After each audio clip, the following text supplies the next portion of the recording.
का। इसमें महत्वपूर्ण बात यह है कि पिछले 10 वर्षों में प्रधानमंत्री श्री नरेंद्र मोदी जी के नेतृत्व में दोनों ही सेक्टर ऐसे हैं, बैंकिंग सेक्टर और स्वास्थ्य सेक्टर, जिसको उच्च सर्वोच्च प्राथमिकता दी है।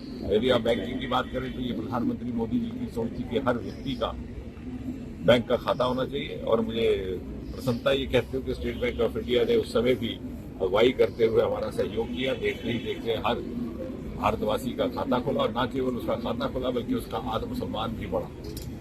इसी प्रकार मुद्रा योजना आई, उसमें भी बैंकिंग सेक्टर का बहुत सहयोग रहा है।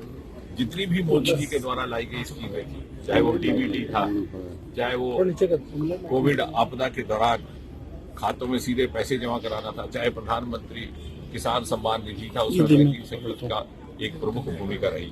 दूसरी ओर जहां आप स्वास्थ्य क्षेत्र की बात करें तो शायद बहुत सारे लोगों के ध्यान में ना आया हो कि सन 2014 से पहले इस देश में गवर्नमेंट मेडिकल कॉलेज की संख्या कुल मिलाकर के लगभग 145 तक थी।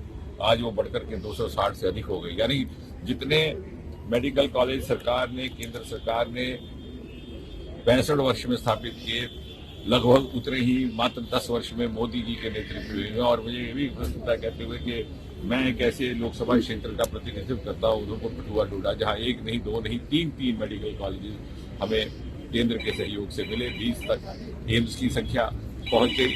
इसी प्रकार affordable, accessible and acceptable health care as well as medical education, इस उद्देश्य को लेकर के जब हम आगे बढ़े तो संख्या बढ़ा दी गई अंडर ग्रेजुएट एमबीबीएस सीटों की, एमडी सीटों की। लगभग 60-70% वृद्धि हुई है इन 10 वर्षों में एमबीबीएस की सीट्स में। ये कुछ एक ऐसे आंकड़े जो आमतौर पर साझा नहीं होते और मीडिया में बड़ी प्रमुखता से छपते नहीं, लेकिन ये तथ्य पर आधारित है। इसी प्रकार पोस्ट ग्रेजुएट सीट्स लगभग 90% वृद्धि, ताकि कोई भी प्रतिभाशाली बालक या बालिका जिसमें योग्यता है वो केवल अपने आप को इसलिए मेडिकल एजुकेशन से वंचित ना रखे कि उसके पास साधन नहीं है, उसके पास पहुंच नहीं।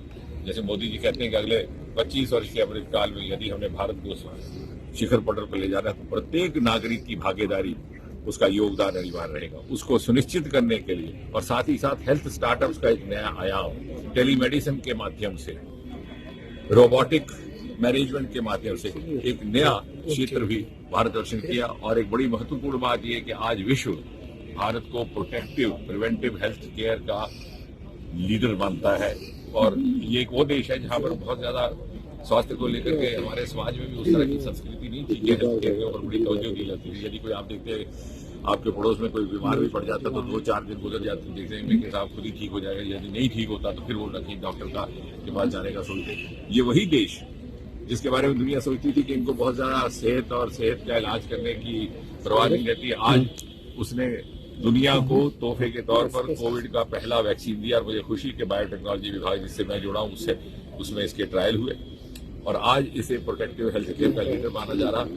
जहां एक समय भारत दूसरे देशों की अगुवाई में काम करता था, आज दूसरे देश भारत की अगुवाई में काम करने को तैयार हैं। और साथ ही साथ एम्स में खड़े होकर के मुझे साधुवाद भी करना और बधाई भी देंगे जो हमारे यंग डॉक्टर्स हैं, रेजिडेंट्स हैं, जिन्होंने रातों रात कोविड की आपदा में अपनी प्रतिभाशाली परिश्रम से टेक वन अब आपके व्हाट्सएप पर। व्हाट्सएप करिए हाय 9728253663 पर।